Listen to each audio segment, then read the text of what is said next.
प्रत्याशी क्रांति सुरेश ज्योति न्यूज से। आज हम सुरेश भाव और संविधान भाव के घर को आए हैं। उनकी 2019 के अंदर उनके ऊपर में हाई कोर्ट ने लगाया था दंड। तो आज 2 साल के बाद कोरोना काल के अंदर उसकी वसूली करने के लिए कलेक्टर और तहसीलदार को लेटर भेजे हाई कोर्ट ने। तो आज कोरोना काल के अंदर वो खुद कोरोना के पेशेंट है और वो घर को अपना रिलीव कर रहे हैं। तो हाई कोर्ट और हमारे वर्धा के कलेक्टर और तहसीलदार उनको लेटर भेजे हैं वसूली का। और जबकि वो वसूली दूसरे सीमा सुरेश रंगारी के नाम से वो प्लाट है, तो उनके प्लाट से इस सुरेश भाव नीलकंठ रंगारी और संविधान भाव से वसूली कर रहे हैं। इसकी जानकारी हमें श्री सुरेश भाव रंगारी आप हमारे चैनल को बताएं। पूरे भारत के नागरिकों सबके सामने आज मैं आने का मैं जो कोरोना पेशेंट होकर भी आज मजबूरी से ये आशिक भाई हमारे को बोले, तो आप लोगों के सामने ये जो षड्यंत्र सुप्रीम हाई कोर्ट ने जो रचा है, तो उस षड्यंत्र के लिए खुलासे के लिए ये पत्रकार बंधु इन्होंने हमें पूछा है। आज भी कोरोना टाइम है, मुझे इस तरीके का है कि मेरा ऑक्सीजन लेवल सबसे डाउन था और उसके वजह से मेरे को डॉक्टर ने बताया है कि घर में ही प्रिपरेशन लेने को, तो मैं ले रहा हूँ। फिर भी इस वर्धा के जो राउत है, जो पटवारी राउत, इन्होंने मुझे नोटिस भेजा। जो नोटिस लेके आए 2 लड़के, वो संदीप अतकरे और विकास वासनी, ये दोनों मेरे बचपन से साथीदार है और मैं उनको पूरी मेरी जानकारी है। और मैं सुरेश नीलकंठ रंगारी हूँ। और जो राउत है पटवारी, इसके कार्यालय में मैंने इसके पहले 2-4 महीने पहले बहुत सारे ये 7/12 के लिए जो है दत्ता मेघे मेडिकल कॉलेज के बोगस जो पुलिस स्टेशन की ज़मीन है उसके बारे में, जो इसकी ज़मीन है किसकी, भूदान की, जो भूदान आंदोलन में जो ज़मीन हड़पी है उसके 7/12, ये पूरे 7/12 का बंच जब लेके आया, 1-1.5 घंटा 1 तास से हमारी मीटिंग हुई, तो वो मेरे को अच्छे से पहचानता है। अब वह 2019 में जो गैर कानूनी ऑर्डर की है, तो उसके ऊपर मैंने 2 एप्लीकेशन दिया था। वो 2 एप्लीकेशन आज भी पेंडिंग है। उस पेंडिंग पे सुनावनी नहीं होके, और लॉकडाउन का टाइम है 23 मार्च 2020 में जब पंतप्रधान ने लॉकडाउन किया, तब से आज की सिचुएशन, आज के तारीख की सिचुएशन खुद ही अभी कंबाइंड ऑर्डर निकाल के हाई कोर्ट में ये ऑर्डर है। तो इस ऑर्डर में अभी मेरे को 14 तारीख में एक ऑर्डर मिला कि लॉकडाउन का सिस्टम चल रहा है, इसलिए ऑनलाइन में है और ऑनलाइन सिस्टम में मैं नहीं हो सका। और ये 14/6/2021 में डबल बेंच में अभी ऑर्डर हुआ है 2-3 दिन पहले सोमवार को। उस ऑर्डर ने क्या बोला है, उस ऑर्डर में अभी भी लॉकडाउन की सिस्टम है और रंगारी नहीं आया है, इसलिए ये 8 हफ्ते के बाद में इसकी सुनावनी होगी व्यक्तिगत में। जब से सिचुएशन देख के, तो 15/2/2021 में वही सिस्टम चालू था और सुप्रीम कोर्ट से लेके सबने ऑडियो वीडियो कॉन्फ्रेंसिंग में मीटिंग चलाए। इसके पहले भी ऑडियो वीडियो में मीटिंग चली। तो अब मेरे को जब पता चला, तो आपने इसी चैनल पे देखे होंगे कि मैंने 3 वीडियो बना के कोर्ट को भेजा। तो इन्होंने 15/2 में मेरे को ना कोई लिंक भेजे। पहले मेरे को जब लिंक भेजे तो मैंने वीडियो भेज दिया, मैं आ नहीं सकता, सिचुएशन खराब है। तो फिर भी इन्होंने ना लिंक भेजे, ना मेरे को नोटिस दिया। और ऐसी सिचुएशन में ये ऑर्डर कर दिया, मेरे 3 एप्लीकेशन खारिज कर दिया। और मेरे को उसमें ऐसी दिखा है कि मैं कोर्ट में से भाग रहा हूँ। ये कर रहे, भगोड़ा कौन है? कोर्ट के जज, ये जजेस लोग जो कर रहे हैं मैं तो बोलता हूँ ये मोहन भागवत आरएसएस के फंटर है। अगर इनमें दम है तो भारत के संविधान से मेरा सामना कीजिए और ऑनलाइन में कीजिए। ऑनलाइन करने से मेरे पास में पुरावे होंगे और ये जजेस की कुकर्म सारी दुनिया देखेंगी। और मैं तो ये चाहता हूँ कि मैं हेयरिंग के बारे में, अरे दंड के लिए तो हाँ तो इन्होंने किए, और उसका ऑर्डर किसको किए?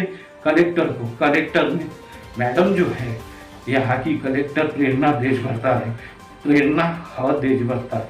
इसका अर्थ तो मेरे को थोड़ा ऐसा लगता है कि ये कॉन्स्टिट्यूशन परिवार से आते हैं, तो उन्होंने भी पढ़ाई करना चाहिए।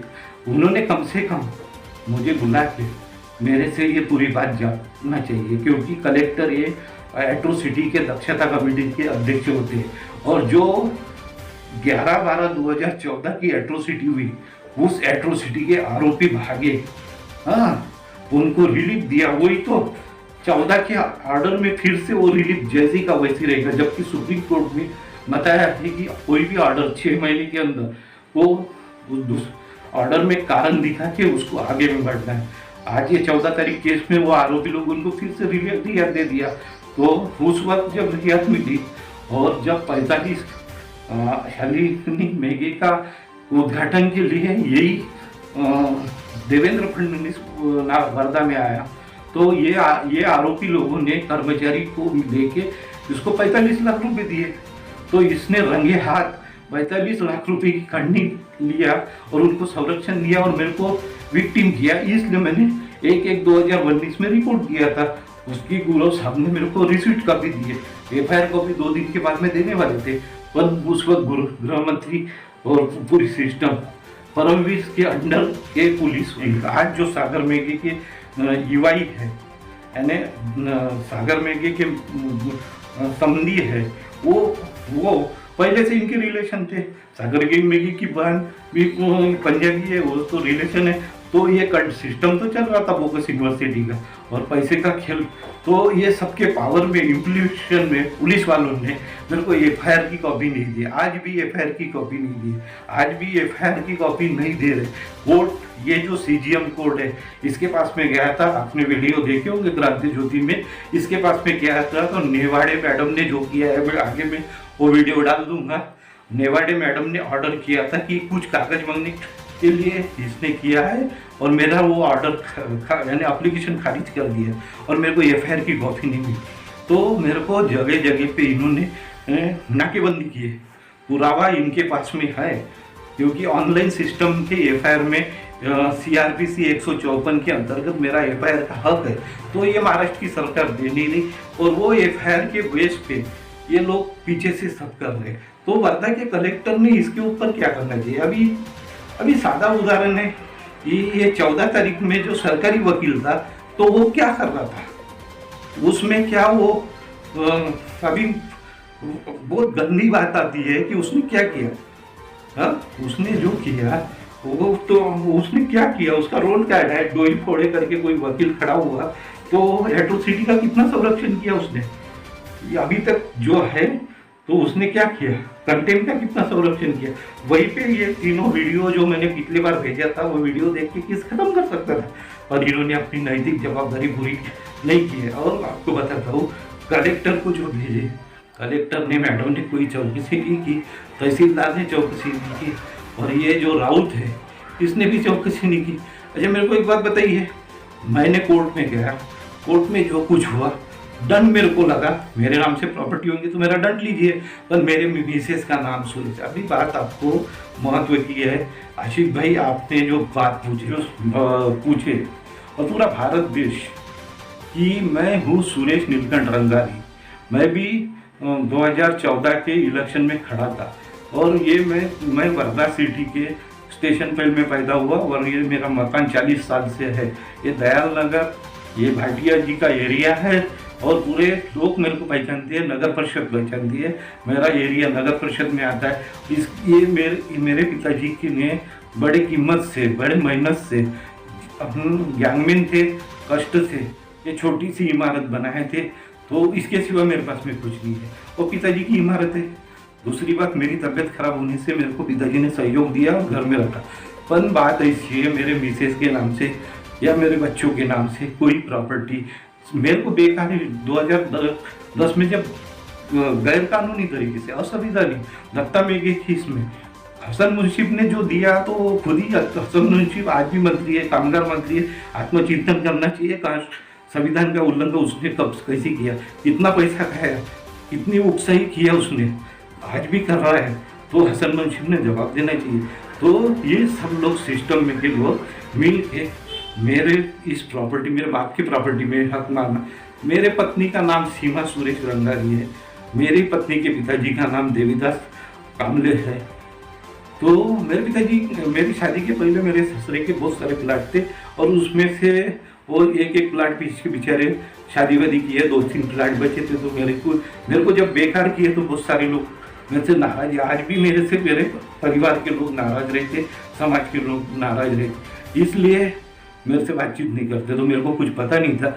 हो सकता है बहुत सारे लोग बोलते थे मेरे मिसेस के नाम से, भैया अपने लड़की को कोई प्लाट देने वाला है तो दिया हूँ। तो मास्टर कॉलोनी अपना के बाजू में रेलवे क्रॉसिंग के उस गिट्टी फैल में जो उम्मेद जिन थे जिला परिषद और सरपंच भाई, तो सावंगी मेघे की सरपंच रहती, उस एरिया में एक प्लाट है। और गिट्टी फैल रुक्मिणी भाई नगर जो है वहाँ पे जो सुरेश चंपत रंगारी ये कंप्यूटर का बिजनेस करते हैं, वो भी हमारे दोस्ती है। तो कंप्यूटर का बिजनेस करते हैं, उनके मिसेस का भी सीमा सुरेश रंगारी है। तो बात है वो इलेक्शन में भी खड़ी थी, उसका रिकॉर्ड पूरे गवर्नमेंट के पास में है।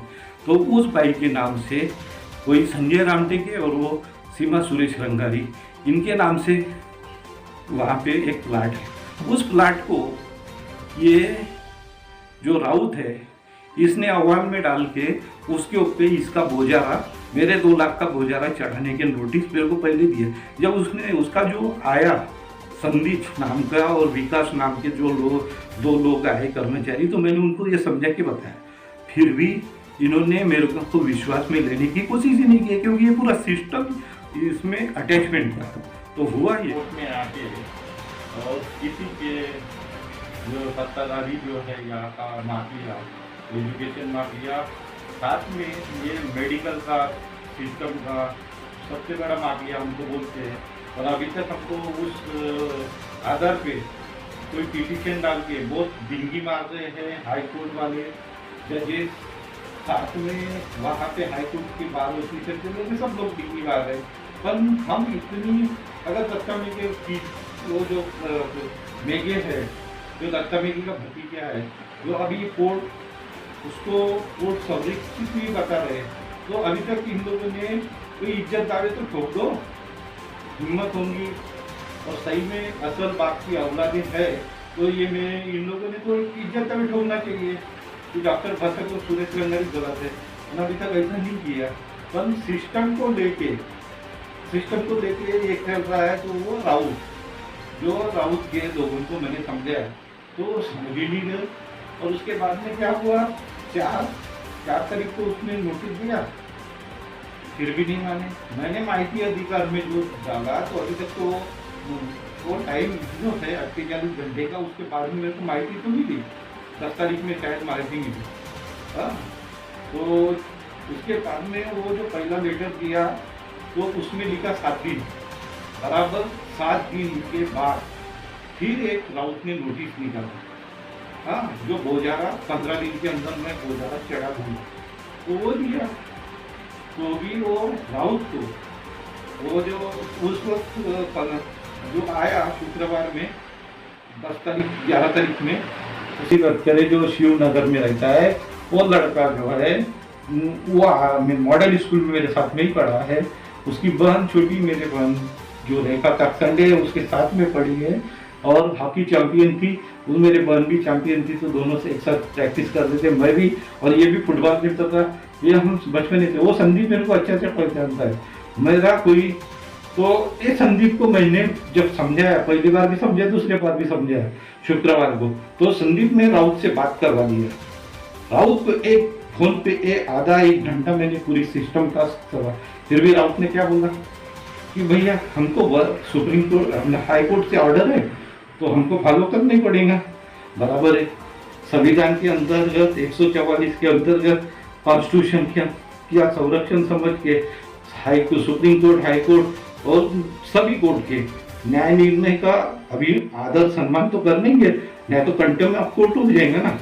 तो वो बेचारा क्या करे मेरे को मालूम है, तो पर मेरे को समझना जरूरी है। एक तरफी निर्णय नहीं लेना मेरे सुनाने, पर उसने मेरी बात लिख के उसको भेज देना हाई कोर्ट को, तो वैसा नहीं किया, मेरे को भी नहीं बताया। उसने फिर से वो 7/12 पे बोझारा चढ़ाऊंगा, चढ़ा। मैंने भी उसको लिख के दिया उसके पहले कि मेरे ससुरे की तो प्रॉपर्टी मेरे को ऐसी पता चला कि मेरे लड़कियों को कुछ देने वाला था, तो हो सकता है दिया होगा, तो उसी की वजह से सीमा सुरेश रंगारी के नाम से आपने मेरे को बताया, तो मेरे प्रॉपर्टी ये कर रहे तो कर लो। मैं हाई कोर्ट में पहले ही बोल दिया कि मैं 1 रुपया नहीं भरने वाला हूँ, मेरे को जेल में डालो। तो मेरे को जेल में डालने की कोशिश नहीं करे, मेरी प्रॉपर्टी जब तक करने की कोशिश करे, प्रॉपर्टी तो है ही नहीं। तो इनमें कोई मजा नहीं, जो फर्जी बात हो और जो मेरे को 2 लाख बोल रहे वो डन उनके ऊपर जाता है। FIR किस लिए दी? जब अगर FIR नहीं दिखी तो कोर्ट का टाइम बर्बाद हो गया, कोर्ट का टाइम बर्बाद हो गया, इसलिए 2 लाख का दंड लगा। तो ये जो जयश्री पाटिल, एडवोकेट जयश्री पाटिल, इसने जो दिवांग दत्ता जो है चीफ जस्टिस, इसके पास में केस चली अनिल देशमुख गृह मंत्री के विरुद्ध में, माजी एक्स गृह मंत्री के विरुद्ध में, उसमें भी तो FIR नहीं दी, तो बाद में पुलिस डायरी मंगा के छानबीन की है। इसमें भी छानबीन करना था ना, इसका दोषी कौन है? फिरियाद देने वाला दलित, और हमारे लोग राजकीय रोटी सेक रहे। आज एक पुलिस ऑफिसर को मराठा के इसमें इतनी गालियां दे रहे, वो दीपक केदार की वीडियो देखिए, बहुत सारे देखिए, सुषमा अंधेरी की वीडियो देखिए। ये सिर्फ रोहित वेमुल्ला होने के बाद में, फेयरलाइन होने के बाद में, और यही जयश्री पाटिल का आदमी जो है गुणवंत सखावत क्या बोल रहा है? प्रॉपर्टी।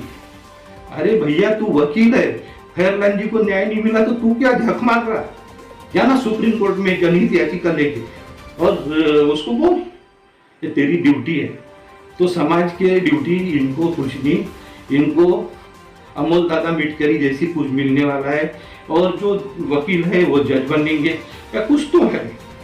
पर हमारे जैसी लोग, ये अभी देखिए नवनीत राणा पे बात उठी, आज नवनीत राणा के ऊपर विश्लेषण कर रहे हैं हमारे सुषमा देवी, रेखा काकसांडे।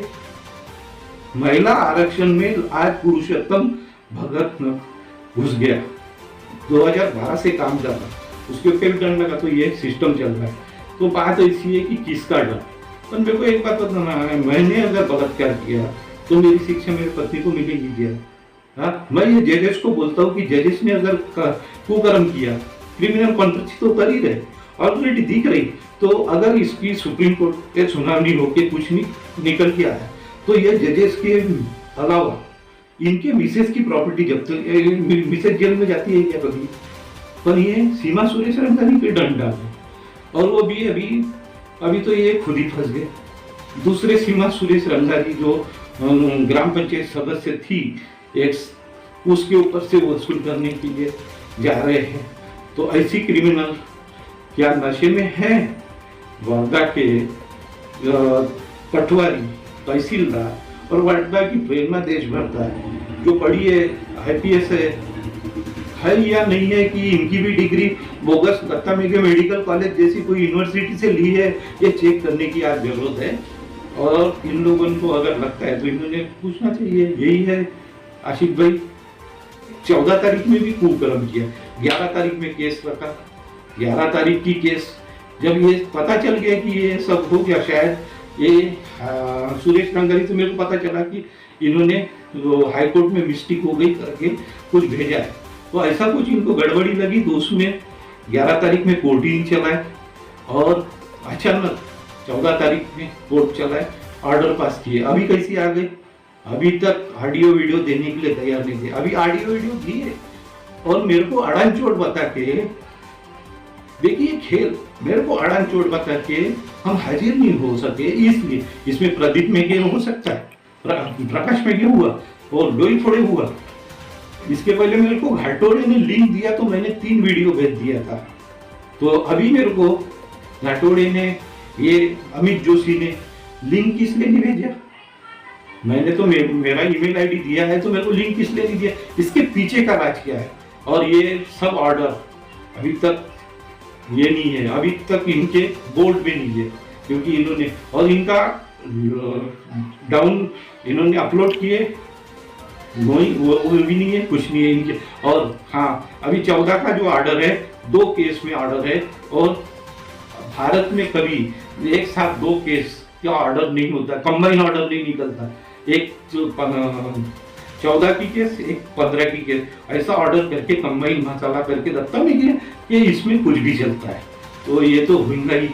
और ये सब करके आज मैं ऑक्सीजन लेवल कम हुआ है मेरा, और मेरा दम आप देख रहे हैं, तो अभी ये टेंशन की वजह से और थोड़ा सा कम हो गया। वैसे भी मेरा 95 में आया था, अब फिर से 90 तक चला गया। हो सकता है कल मैं डाउन नहीं हूँ, और हार्ड, और इसी के वजह से मैं अकेला विक्टिम नहीं हुआ, मेरी मिसेस विक्टिम हुई, मेरे मिसेस को भी हुआ था, वो भी हुई, और मेरे 85 साल के पिताजी है, मेरी माता जी है, मेरी लड़का है, लड़की है, और यही मेरी संपत्ति के आधार पे उनकी शादी हो आगे का है। तो ये मेरा हाथ से चीज, ये अभी मेरा समाज जो बड़ी बड़ी बातें कर रहा है, अभी ये क्रिमिनल कॉन्ट्रोवर्सी के लिए कौन बोलेगा? तो भैया, मेरे बच्चों का कुछ होने से अच्छा है मेरे को कुछ हो जाएगा, और ये इनका फायदा हो, ये लगता है कि ये सब लोग छूटना चाहिए। और ये हाईकोर्ट के जजेस खूब प्रयास कर रहे हैं कि दत्ता मेघे को संरक्षण मिले, उसके लिए सुरेश रंगारी की नेचुरल हत्या हो जाए, ये सब प्रयास कर रहे हैं। सुशांत सिंह के बारे में देखिए, तो उसी टाइप से खुद ही सुरेश रंगारी का नेचुरल हो, या खुद ही सुरेश रंगारी कुछ कर ले, और इससे दत्ता मेघे और ये जो आरोपी है पटेल झुनझुनकर, इनको संरक्षण मिले। बोगस नोटरी अधिकारी बीके मिश्रा को तो अभी तक यही तो प्रेरणा देश भक्तार को पूछना है भैया, और ये सवाल के जवाब तो उन्होंने देना चाहिए।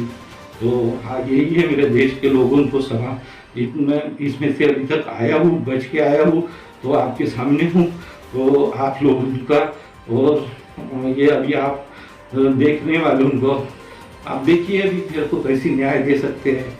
अगर सचमुच में मैं भी आपका कुछ लगता हूँ, मेरा परिवार है, ये भारत का कुछ नागरिक है, तो आप कुछ ना कुछ कमेंट्स करेंगे, इसको शेयर करेंगे, लाइक करेंगे, और सुप्रीम कोर्ट के चीफ जज तक और बॉम्बे के चीफ जस्टिस के तक पहुँचाएंगे, सब लॉयर के बार एसोसिएशन में पहुँचाएंगे कि ये क्रिमिनल कॉन्स्टिट्यूंसी है।